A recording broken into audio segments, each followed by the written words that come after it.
Assalomu alaykum. DTM 2024 savollarni ko'rib chiqishda davom etamiz. Demak, quyidagicha trigonometrik nima berilgan ifoda sinus alfa plus kosinus alfa 4/5 bo'lsa, sinus 2 alfani javobini so'rayapti. Endi bu ifodani ishlash uchun tenglikni ikkala tomonni kvadratga ko'taraman. Demak, mana bu kvadrat va mana bu kasr ham kvadratda bo'ladi. Ochib chiqsam agar sinus kvadrat alfa, ikkita sinus alfa kosinus alfa plus kosinus kvadrat alfa 16/25 ga teng. Shu yerdan asosiy trigonometrik ayniyatlardan sinus kvadrat alfa plus kosinus kvadrat alfa birligi ma'lum. Ikkita sinus alfa kosinus alfa bu sinus 2 alfani beradi. 16/25.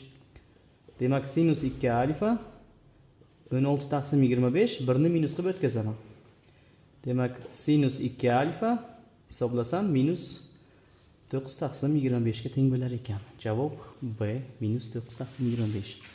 Agar video foydali bo'lgan bo'lsa, like bosing va tanishlarga yuborib qo'ying.